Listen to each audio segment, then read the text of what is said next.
ప్రభువైన యేసుక్రీస్తు నామమునకు మహిమ ఘనత ప్రభావం కలుగును గాక.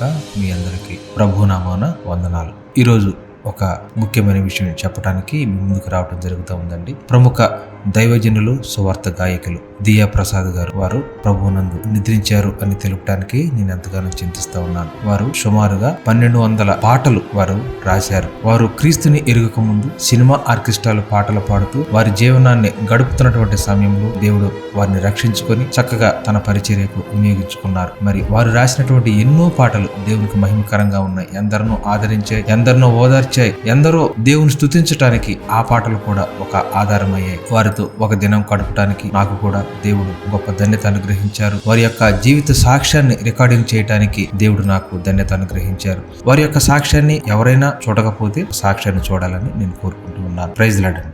చాలా బూత్ పాటలు పాడుతుండేవాడిని. నేను సినిమా పాటలు ఎక్కువగా పాడుతుండేవాడిని. పాటలు ఎప్పుడన్నా పాస్ గారు పాడమంటే పాడేవాడిని కాదు. ఎందుకంటే నేను పెద్ద పెద్ద ఆర్కెస్ట్రాల మీద పాడేవాడిని. ఫస్ట్ టైం మోకరించడం అదే ఫస్ట్ టైం. 1200 పాటలు రాశాను. అగ్గిపెట్టి ఉందని అడిగాడు.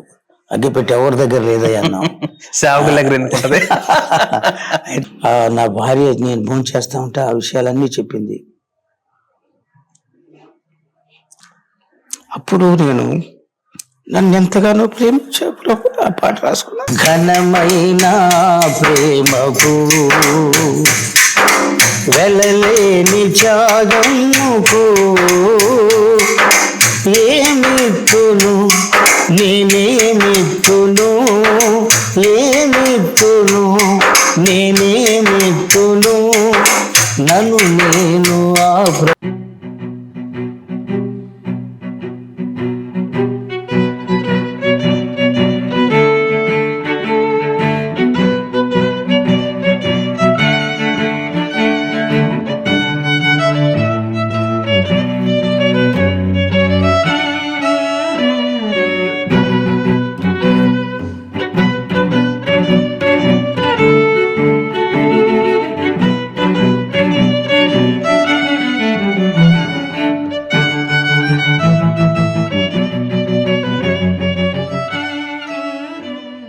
ప్రభువైన యేసుక్రీస్తు నామమునకు మహిమ ఘనత ప్రభావం కలుగును గాక.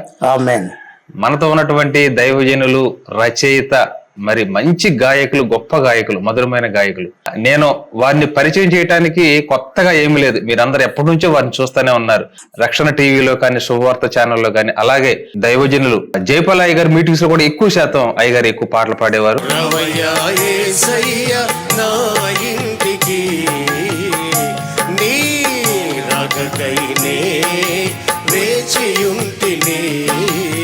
అయ్యగారి పేరు దియా ప్రసాద్ గారు.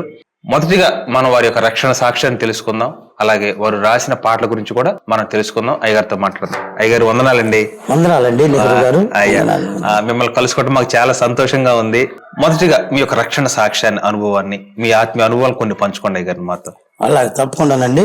ల్యాబ్ మినిస్ట్రీస్ లో ఈ విధమైన ఇంటర్వ్యూ చేయడానికి ప్రభు చూపిన కృపకై వందనాలు చెల్లిస్తున్నానండి. నేను ఒక నామకార్థ క్రైస్తవ కుటుంబంలో జన్మించాను. 24 సంవత్సరాల దాకా నామకార్థ క్రైస్తవుడుగానే ఉన్నాను. గుంటూరు నార్త్ ప్యారిస్ చర్చికి వెళ్ళేవాళ్ళం. మేము చర్చికి వెళ్తున్నాం కానీ అన్ని నామకార్థ స్థితిలోనే ఉన్నాం. నేను సినిమా పాటలు ఎక్కువగా పాడుతూ ఉండేవాడిని. పాట కచేరీలు చేస్తూ చాలా డబ్బులు సంపాదిస్తూ ఉండేవాడిని కూడా. కచేరీకి వెళ్ళేవాళ్ళు బయటికి? పాట కచేరీలు చాలా కచేరీలు చేశాను నేను. సాంఘిక నాటకాలకి పాటలు పాడుతూ ఉండేవాడిని. పాటలు పాడుతూ పిచ్చి పిచ్చి పాటలు పాడుతూ ప్రజల్ని, యవ్వన బిడ్డల్ని పాపలోకి లాగేటట్టుగా చాలా బూత్ పాటలు పాడుతుండేవాడిని. అయితే ఇట్లా ఉండేవాడిని. మరి చర్చి కూడా వెళ్తా ఉండేవాళ్ళం మేము. నేను BA BD దాకా చదువుకున్నాను. టీచర్ గా కూడా పనిచేస్తూ ఉండేవాడిని. చర్చిలో పాటలు ఎప్పుడన్నా పాస్ గారు పాడమంటే పాడేవాడిని కాదు. ఎందుకంటే నేను పెద్ద పెద్ద ఆర్కెస్ట్రాల మీద పాడేవాడిని. చర్చిలో ఆర్కెస్ట్రా ఉండదు, ఏముండదు, నామోషి. అందుకని నేనేంటి ఇక్కడ పాడటం ఏంటని ఒక ఫీలింగ్ అనమాట, గర్వం, అహంకారం, అసహ్యం. ఎప్పుడు చర్చిలో లాస్ట్ బెంచ్ లో కూర్చొని ఉండేవాడిని.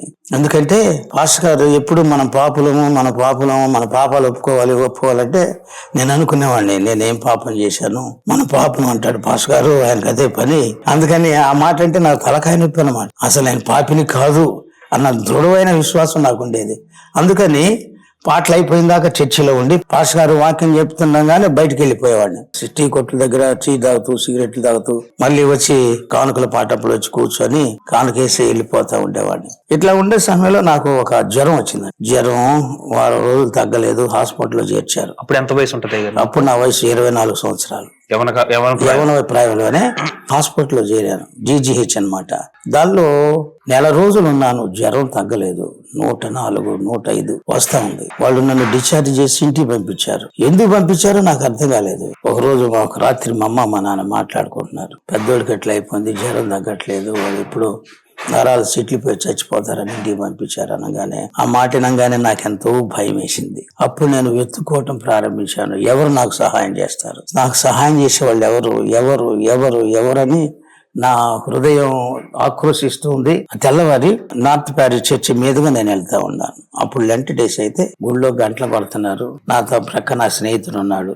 చర్చికి వెళ్దాం అన్నా. సరే వెళ్దాం అన్నాడు. నేను వెళ్ళి ఎప్పుడు నా ఆఖరి బెంచ్లో కూర్చున్నాను. నా ప్రక్కన అతను కూర్చున్నాడు. దేవుని వాక్యం చెప్తున్నాడు. కంఠవల్లి కృపాదానం గారని మంచి దైవజనులు, ఆయన శిలువను గురించిన వార్త చెబుతున్నాడు. నేను నా జీవితంలో ఫస్ట్ టైం వాక్యం అంత ఆసక్తిగా వింటాం అదే ఫస్ట్ టైం అన్నమాట. అలా వింటున్న సమయంలో ఒక స్వరం నాతో మాట్లాడింది. ప్రసాద్, నీ పాపం వల్ల నీకు రోగం, నీ కొరకు నేను సిలువలో చనిపోయానన్న స్వరాన్ని స్పష్టంగా తేటగా నేను విన్నానండి. అప్పుడు నా కళ్ళ వెంట ధారాపాతంగా కన్నీరు రావటం ప్రారంభించింది. నా జీవితంలో ఎప్పుడు నేను ఏడ్చరగను. ఎప్పుడైతే ఆ స్వరం విన్నానో నాకు దుఃఖం పొంగి పొర్లొస్తుంది. తట్టుకోలేకపోతున్నాను. ఏడుస్తా ఉన్నాను. ఆ స్వరం నాకు పదే పదే నా చెవుల్లో గింగురుమంటూ వినపడతా ఉంది. నీ పాపం వల్లే నీకు రోగం అని. అయితే అలాగే ఏడుస్తా ఉన్నాను. నా పక్కన అతను నన్ను చూసి ఏడుస్తా ఉంటే భయపడి వెళ్ళిపోయాడు. ఇడికి ఏదో అయిపోయిందని. ఆ సెక్షన్ వచ్చి తట్టి లేపాడు. చర్చి అయిపోయింది, మీరు బయటకు వెళ్ళండి, తాళాలు వేసుకోవాలన్నాడు. బయటికి వెళ్ళి చర్చి ఆవరణలో మోకరించాను. నా జీవితంలో ఫస్ట్ టైం మోకరించటం అదే ఫస్ట్ టైం. ఎప్పుడు మోకరించారక నేను మోకరించి ప్రభువు ప్రార్థన చేస్తున్నాను. ప్రభువా, నేను పాపిని, నా పాపాలు క్షమించు. అదే నా ప్రార్థన. కొద్దిసేపటికి మా నాన్న నన్ను ఎత్తుకుంటూ వచ్చాడు. తట్టి లేపాడు, ఇంటికి తీసుకెళ్లాడు. ఆ తెల్లవారి నేను ఆ పాస్టర్ దగ్గరికి వెళ్ళాను. అయ్యా, రాత్రి మీరు వాక్యం చెప్తున్నప్పుడు నాకు ఇలాంటి అనుభవం కలిగింది. ఏంటయ్యా అంటే, నువ్వు ధన్యుడు ప్రసాద్, దేవుడు నిన్ను దర్శించాడు. నీ పాపం అంతా వదిలేసి ప్రభు తట్టు తిరుగు, ప్రభు నిన్ను ప్రేమిస్తున్నాడు అన్న. అంతే, నా పాపం అంతా వదిలేశాను. నా పాటలు గీటలు అన్ని వదిలేశాను. సరే, వెంటనే నాకు గవర్నమెంట్ హాస్పిటల్ నుంచి కబురు వచ్చింది, మీ జబ్బు కనిపెట్టామని. ఆ టాబ్లెట్లు వేసుకోగానే వెంటనే జ్వరం తగ్గింది. ఆ పాస్టర్ గారిని నేను వెంబడించాను. ఆయన వాక్యం చెబుతుంటే నేను పాట రాసేవాడిని. అప్పుడు దాకా నాకు పాటలు రాయటం అంటే ఏమిటో తెలియదు. నా నోట పాటలు ప్రవాహాన్నించాడు దేవుడు. ఆయన చెప్పటం, నేను పాట రాయటం, పాడటం. నేను మొట్టమొదటి రాసుకున్న పాట పాడతాను. అయ్యి తప్పకుండా అయ్యారు. దేవుడే తోడుగా సాగిపోదును, నా జీవితమును ఆయనకై నిలుపుకొందును, నీ నిలచియుందును. దేవుడే తోడుగా సాగిపోదును.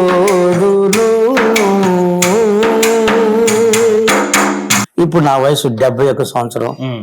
నేను రక్షించబడ్డప్పుడు 24 సంవత్సరాలు. ఆయన కొరకు సాక్షిగా బ్రతకటానికి దేవుడు కృప చూపాడండి. తర్వాత అయ్యారు, మీరు ఇప్పుడు దేవుళ్ళలోకి వచ్చిన తర్వాత పాతకాలపు స్నేహాలు గాని, పాతకాలపు ఉంటారు కదా, ఎవరైతే మిమ్మల్ని ఆర్కెస్ట్రా పిలిచేవారు, వాళ్ళు మళ్ళీ మిమ్మల్ని ఎప్పుడన్నా వెనక్కి రమ్మని పిలిచారా? ఓ, ఇప్పుడు నాకు జ్వరం తగ్గిందని తెలియగానే మా ఆర్కెస్ట్రా బృందం అంతా వచ్చి, అయ్యారా అక్కడ ప్రోగ్రాం ఉంది, ఇక్కడ ప్రోగ్రాం ఉంది, వెళ్ళిపోదారా. చచ్చిపోయేవాడిని దేవుడు నన్ను బ్రతికిచ్చాడు, నేను రానన్నాను. కాబట్టి వాళ్ళు ఎంతో బాధించారు, వేధించారు, భయపెట్టారు. అయినా నేను తిరిగి ఎప్పుడు కూడా వెనక్కి తిరిగి చూడలేదు, ముందుకే సాగిపోయాను. తర్వాత మీకు సేవా పిలుపు ఎలాగా? సేవా పిలుపు అంటే, నేను ఇట్లా కోటాలకు వెళ్తుంటాను కదా, కోటాల్లో నేను కూర్చొని వాక్యం బాగా వింటా ఉంటాను. సేవ చేయాలని ఒక ఆశ పుట్టించాడు దేవుడు నా మనసులో. ఇక్కడే మా ఇంట్లో చిన్న మందిరం లాగా కూడుకునే వాళ్ళం. నా భార్యకు దర్శనం వచ్చింది, మనం సేవ చేయాలని. అప్పటికే మేము ఇక్కడ సండే స్కూల్ పెట్టేవాళ్ళం, ఆన్లైన్ ప్రేయర్ పెట్టేవాళ్ళం. వారాంత కూటాలు పెట్టేవాళ్ళం. అప్పటి నుంచి సేవ ప్రారంభించేవాడు. చాలా మంది ఆత్మలు రక్షించాం. ఎవరైతే దేవుని మార్గంలో నడుస్తున్నారో ప్రతి ఒక్కరికి కూడా దేవుడు కొన్ని పరిశోధనలు అనుమతిస్తారు. మీ జీవితంలో ప్రభువా నేను మీ సేవ కదా చేస్తున్నాను, నాకెందుకు ఇంత పరిశోధన అనే సందర్భాలు ఎదుర్కొన్న సందర్భాలు మీ జీవితంలో ఉన్నాయా? ఉన్నాయండి. ఇప్పుడు నేను ఇట్లాగే ఒక రోజు సాయంత్రం కూర్చొని ఉంటే ఇక్కడ నొప్పి వచ్చింది. తగ్గకపోతే ఇక్కడ డాక్టర్ గారు ఉన్నారు. డాక్టర్ గారి దగ్గరికి వెళ్ళాను. ఆయన ఒక ఇంజక్షన్ వేసాడు. కాసేపు కూర్చోండి, తగ్గిద్దో లేదో చూద్దాం. తగ్గలేదు. ఈసీజీ తీశాడు. వెంటనే అన్నాడు ఇమ్మీడియట్ గా మీరు గుంటూరు వెళ్ళాలి, మీకు హార్ట్ ప్రాబ్లం వచ్చింది అన్నాడు. సరే గుంటూరు వెళ్ళాను. నడిచి వెళ్ళాను. ఒక హాస్పిటల్లో చేరాను. ఎందుకులేండి ఆ హాస్పిటల్ పేరు వద్దులేండి. నడిచి వెళ్ళాను. నడిచి మంచం ఎక్కాను. తెల్లారు వచ్చాడు, నడవమన్నాడు, నడిచాను. మరి రెండో రోజు వచ్చాడు, దిగి నడవమన్నాను, నడిచాను. మూడో రోజు వచ్చాడు, దిగి నడవమన్నాను, నడిచాను. నాలుగో రోజు వచ్చాడు, దిగాను, నడవమన్నాడు, నడవలేకపోతున్నాను. కాళ్ళు రెండు పట్టుకుపోయి, కాళ్ళు రెండు పని చేయట్లేదు. భయంకరమైన పరిస్థితి వచ్చేసింది. ఏంటంటే డాక్టర్ గారు ఇది నేను నడిచేసి ఎక్కాను కదా మీ మంచం, నిన్న మొన్న 3 రోజులు నడిచాను కదా, ఇప్పుడు ఎందుకు ఎట్లా జరిగింది నాకేం తెలుసు, నీకు అన్ని గుజ్జు అయిపోయింది, నడవలేకపోతున్నావు అది ఇది అని చెప్పాడు. చాలా బాధపడ్డాను. కాళ్ళు నడవలేదు. 6 నెలలు కాళ్ళు నడవలేక మంచాలో ఉన్నాను ప్రభు. 6 నెలలు 6 నెలలు మంచంలో ఉన్నాను. అప్పుడు వయసు ఎంత ఉంటుందండి? అప్పుడు వయసు వచ్చేసి 69. 3 సంవత్సరాల క్రితమే జరిగింది ఇది. ఏంటి ప్రభు ఈ పరిస్థితి, కాళ్ళు నడవలే, మొత్తం మంచంలో ఇంకా చాలా ఇబ్బంది పడుతున్నాను ప్రభు. ఈ జీవితం నాకు వద్దయ్యా, కాళ్ళు ఇస్తే ఇవ్వు, లేకపోతే నన్ను తీసుకోమని ప్రార్థన చేశాను. ఆపరేషన్ చేయాలంటే నరాలన్నీ సన్నగా ఉండి చేయటానికి కుదరదు అంటున్నారు ఎక్కడోళ్ళు. సరే గోఖలే గారు అని ఒక పెద్ద డాక్టర్ ఉన్నాడు, ఆయన దగ్గర పోయి చూపిస్తే ఆయన అన్నాడు నీకు ఆపరేషన్ చేయటం కుదరదు, ఏదో ఒక సంట వేసుకొని జీవించి కొంతకాలం అన్నాడు. ఆ మాట అనగానే హతాశుని అయిపోయాను. నా కూతురు స్టార్ ఆసుపత్రిలో మంచి డాక్టర్ ఉన్నాడు డాడీ, ఆయన దగ్గరికి వెళ్ళండి అంటే సరి చేస్తే డాక్టర్ లోకేశ్వరరావు గారిని ఆయన దగ్గరికి చూపిస్తే నా రిపోర్ట్లు అన్ని చూపిస్తే రమ్మను, మేము ఇట్లాంటి చేసేది ఆపరేషన్ చేసేస్తానని ఆయన ఆపరేషన్ చేశాడండి. తెల్లారే కాళ్ళు వచ్చేసి. దేవుని స్తోత్రం, దేవుని స్తోత్రం. దేవుడు అద్భుతం చేశాడు నా పట్ల. నడిచాను, ఇప్పుడు నడుస్తున్నా చూశాను.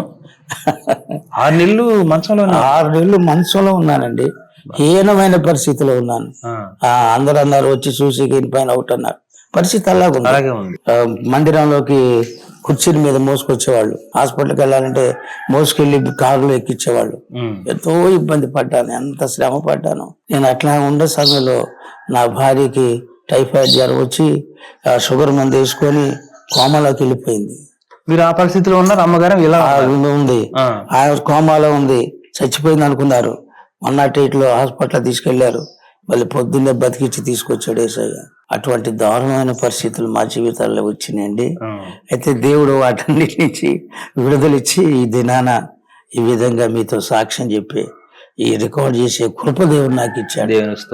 అయితే మీ వివాహం గురించి చెప్పండి గారు. నా వివాహం అండి, నా భార్య నా మేనమామ కూతురు. చిన్నప్పటి నుంచి నాకు బాగా తెలిసిన ఆమె అంటే నేను ఇష్టపడ్డాను. ఎక్కువ వాళ్ళ ఊరు కూడా వెళ్తా ఉండేవాడిని. చెప్పాను మా నాన్నకి మా అమ్మకి, వాళ్ళు ఎంతో సంతోషపడ్డారు. అయితే మా పెళ్ళప్పుడు పెద్ద తుఫాన్ వచ్చింది 1969 మేలో. వచ్చి తుఫాన్ వరద వచ్చి వాళ్ళ ఇల్లు బట్టలు మొత్తం కొట్టుకొని పోయినాయి. మా నాన్న పోయి నా భార్యను తీసుకొచ్చి పెళ్లి బట్టలు, తర్వాత కట్టుకునే బట్టలు అన్ని కొనిపెట్టి పెళ్లి చేశాడు. అక్కడేమి లేవు ఇంకా వాళ్ళ ఇంట్లో, అక్కడేమి లేవు అనమాట. గుంటూరు మార్త పారిశ్లో జరిగింది మా పెళ్లి. మీరు జైపాల్ గారు వారితో కూడా మీరు కలిసి పనిచేశారు.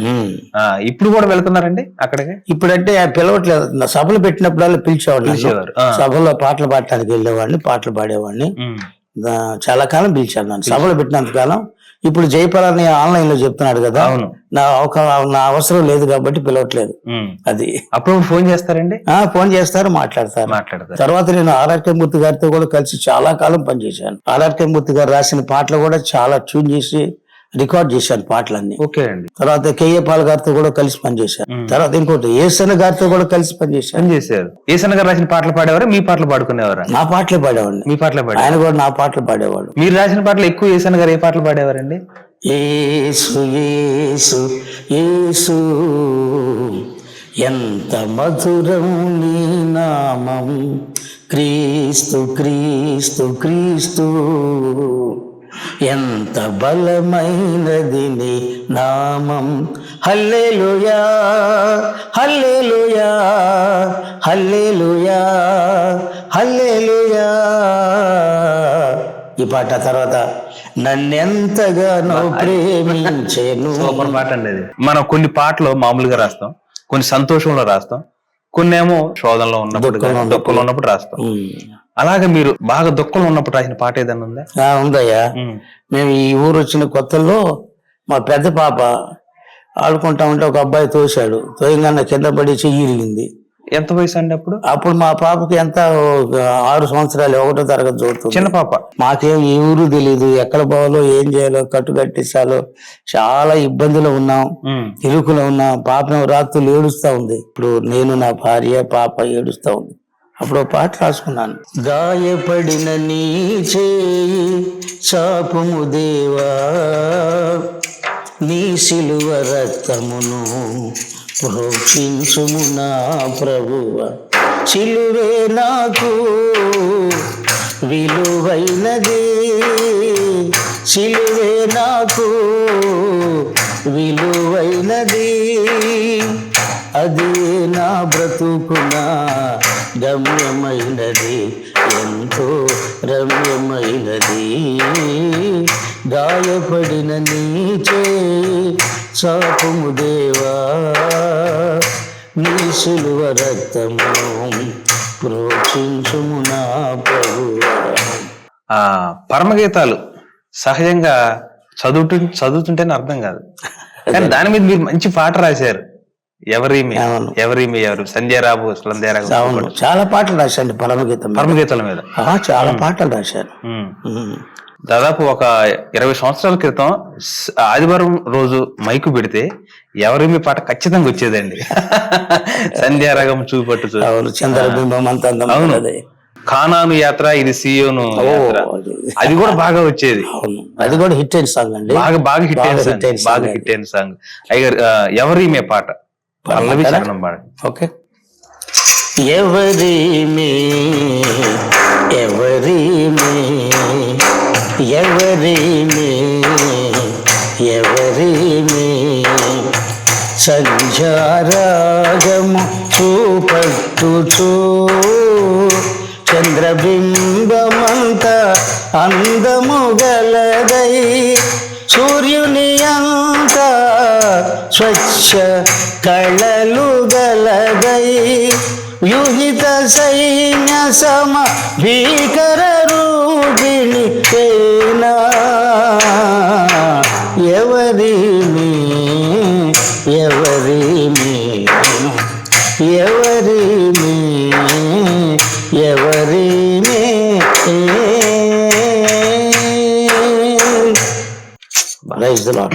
అయ్యారు ఇప్పుడు మొదట సాహిత్యం సమకూరుస్తారా లేకపోతే ఈ స్వరం సమకూరుస్తారా? నేను మొట్టమొదటి సాహిత్యాన్ని సమకూరుస్తారు. తర్వాత దానికి ఒక ట్యూన్ చేసుకుంటారు, స్వరాన్ని సమకూరుస్తారు. మీరు రాసిన పాటలు మరొక మంచి పాట, బాగా ప్రాచుర్యం పొందిన పాట, ఎంత మంచి దేవుడు అయ్యా యేసయ్యా. అవును, దాని గురించి చెప్పనా? చెప్పండి. అది ఎప్పుడు రాశానో చెప్పండి. ఎందుకు రాశారో కూడా చెప్పండి. ఎందుకు రాశాను చెప్తున్నా.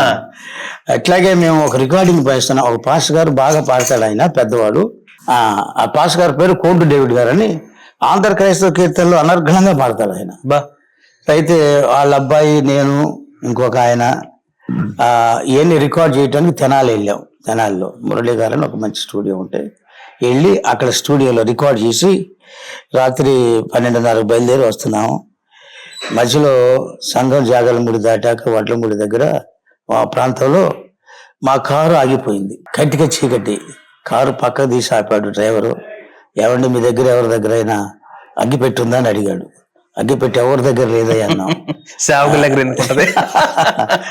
ఏం చేద్దాం అన్నాడు. ప్రార్థన చేద్దాం అన్నాం. ఆయన నవ్వాడు. ప్రార్థన అనగానే ప్రార్థన చేస్తా ఉన్నాం. ఒక 5 నిమిషాల తర్వాత ఒక లారీ వచ్చింది. మా కారు ఎదురుగా ఆపి డోర్ తీసుకొని గబగబా దిగి క్వారీలోకి వెళ్ళిపోయాడు.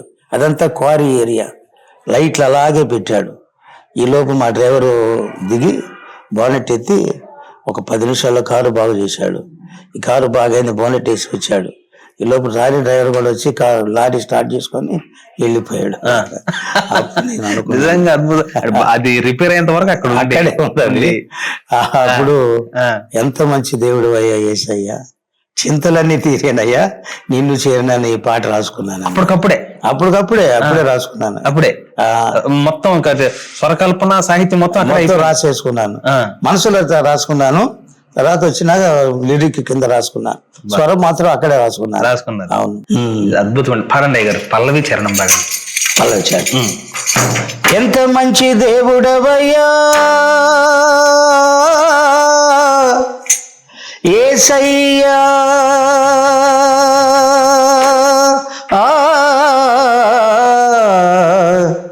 ఎంత మంచి దేవుడవయ్యా యేసయ్యా,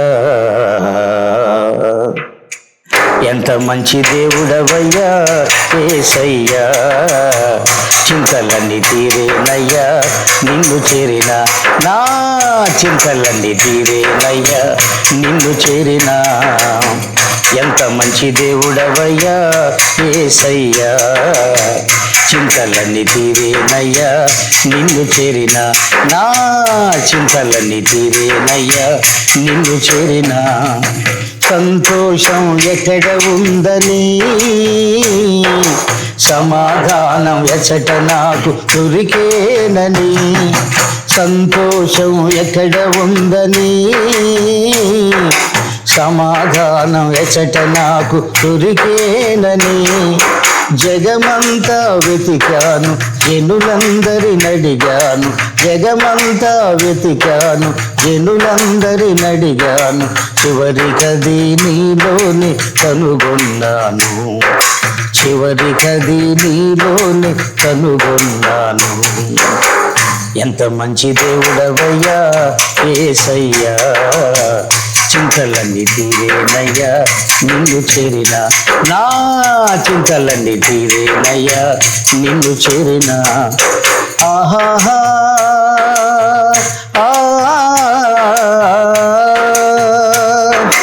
ఆహాహా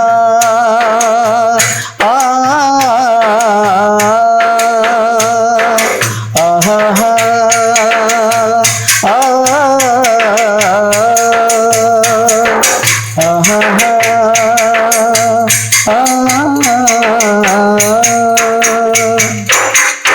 ఇదే నా కోరిక. ఈ పాట రాసింది ఆర్ఆర్కే మూర్తి గారు. ఆర్ఆర్కే మూర్తి గారు నేను పాడాను.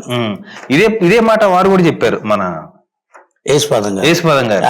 వారు కూడా పాడారంట ఈ పాట. వారు కూడా పాడారు, చాలా మంది పాడారు ఈ పాట. తర్వాత రావయ్య యేసయ్య మా ఇంటికి ఒక పాట ఉంటదండి, అది మీరే రాశారు? అది నేనే రాశాను, రావయ్య యేసయ్య నా ఇంటికి. అది ఎప్పుడు రాశారు అయ్య గారు? అది నేను అనుదిన ధ్యానంలో 101వ కీర్తన చదువుతున్నాగా, 101వ కీర్తన అంతా కూడా అదే మాటలు. అవును. తర్వాత ఈ పాట ఒక పల్లవి శరణం పాడండి అయ్య గారు. కాదండి, ఇదే నా కోరిక. ఇదే నా కోరిక. ఇదే నా కోరిక, నవజీవన రాగమాలిక, నవజీవన రాగమాలిక, ఇదే నా కోరిక, నవజీవన రాగమాలిక, నవజీవన రాగమాలిక, ఇదే నా కోరిక, నవజీవన రాగమాలిక, ఇదే నా కోరిక, నవజీవన రాగమాలిక, నవజీవన రాగమాలిక, యేసులాగా ఉండాలని, యేసుతోనే నడవాలని, యేసులాగా ఉండాలని, యేసుతోనే నడవాలని, నిలవాలని, గెలవాలని, యేసునందే ఆనందించాలని, యేసునందే ఆనందించాలని, ఇదే నా కోరిక, నవజీవన రాగమాలిక, ఇదే నా కోరిక నవజీవన రాగమాలిక నవజీవన రాగమాలిక. అప్పుడు ఎట్టుంది అయ్యారు మీ వాయిస్? ఇప్పుడు అలాగే ఉంది. దేవుని స్తోత్రం. వణుకు గాని అందరూ అంతే అంటారు. అసలు ఆ గమకాలు కూడా తగ్గటం లేదుగా. తగ్గవు. వయసు అయిపోతే గమకాలు రావు, వణుకు వచ్చేస్తుంది. అదేలేండి, వణుకు లేదు నాకు. వణుకు లేదు. దేవుని కృప అండి. అవును. నేను ఇట్లా పాడటం కూడా ఆశ్చర్యపోతున్నారు అందరు. ఈయన మరణ పడక మీద పోయి అసలు ఇటు వచ్చి ఇట్లా పాడుతున్నాడు ఏందని స్టేజీల మీద. అయితే ఈ పాట మంచి ఉద్యమాన్ని తెచ్చిందండి. కానాను యాత్ర, ఇది సియోను యాత్ర. పదాలు కూడా వాటిని ఏమంటారు మరి, అది చాలా బలమైన పదాలు అవి. ఇది ఏ సందర్భం ఏమైనా ఉందా ఈ పాట రాయటానికి? ఈ పాట రాయడానికి సందర్భం ఏం లేదు. ఇట్లా నేను బాగా వాక్యం వింటా ఉంటాను. ఒకసారి ఒక దైవజనుడు దీని గురించి చెబుతున్నాడు, ఎర్ర సముద్రాన్ని గురించి, పాయలు కావటం గురించి, సర్వ సైన్యం అంత అందులో మునిగిపోవడం. నాకు బాగా అసలు ఆత్మపూర్ణ అయిపోయి అప్పుడు రాసేసాను ఆ పాట. అప్పుడు రాసేసి ఇప్పుడు నేను 1200 పాటలు రాశానండి. 1200 పాటలు రాశాను. తర్వాత 3 క్రైస్తవ నృత్య రూపకాలు రాశాను. ఇప్పుడు మీరు ఎవరైనా సరే రచయిత గాని గాయకులు గాని ఎన్ని పాటలు రాసినా సరే వాళ్ళకంటూ ఒక ఇష్టమైన పాట ఉంటది. మీకు బాగా ఇష్టమైన పాట ఏదండి మీరు రాసిన దాన్ని? నేను రాసిన నన్ను ఎంతగానో ప్రేమించిన అనే పాట నాకు ఎంతో ఇష్టమైన పాట. అది ఎప్పుడు రాశారు అయ్య గారు? అది ఎప్పుడు రాశానంటే మా ఇంట్లో ఒక సంఘటన జరిగిందండి. నా భార్య గర్భవతిగా ఉంది. నేను వినుకొండలో టీచర్ గా ఉద్యోగం చేస్తున్నాను. నేను ఉద్యోగ రీత్యా నేను అటు వెళ్ళాను. నా భార్యని మా అమ్మ వాళ్ళ ఇంటి దగ్గర ఉంచాను గుంటూరులో. అప్పుడు నా భార్యకి పెయిన్స్ వచ్చినాయి. పెయిన్స్ వస్తే అమ్మగారు ఆసుపత్రి తీసుకెళ్లారు, సెయింట్ జోసెఫ్స్ ఆసుపత్రికి. కడుపులో పిండం చచ్చిపోయింది, ప్రసవించడం కష్టం అన్నారు. నాకు తెలియదు, నేనేమో అక్కడ ఉన్నాను, ఫోన్లు లేవు, నా భార్య నాకు చెప్పలేదు. డెలివరీ కావాలని చెప్పి ప్రయత్నాలు చేస్తా ఉన్నా. నా భార్య బెడ్ మీద ప్రార్థన చేసుకుంటుంది. అప్పుడు నాకు 2 పిల్లలు ఉన్నారు. ప్రభు నన్ను బ్రతికించయ్యా, నా 2 పిల్లల్ని అనాథలుగా చేయొద్దని ప్రార్థన చేసుకుంటే అతి కష్టం మీద ఆ చచ్చిపోయిన బేబీ బయటకు వచ్చింది. చనిపోయిందండి? బేబీ చనిపోయింది. లోపల చనిపోయిన బేబీ బయటకు వచ్చింది. దేవుడు అద్భుతంగా నా భార్యను బ్రతికించాడు. నేను తెల్లారి వచ్చినప్పుడు నా భార్య నేను భోజనం చేస్తా ఉంటే ఆ విషయాలన్నీ చెప్పింది.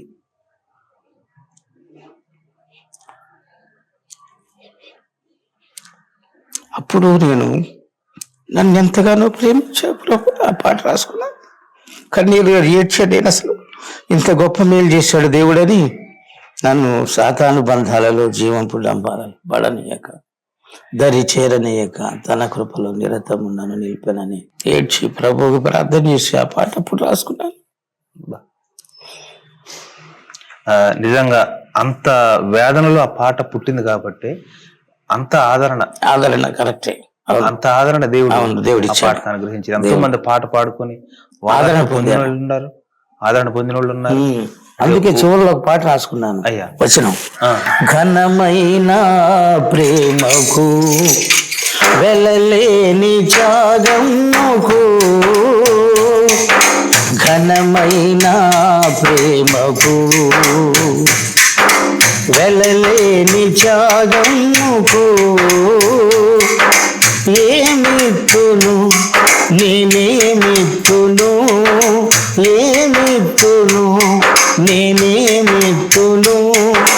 నన్ను నేను ఆ ప్రభుకు సమర్పింతును,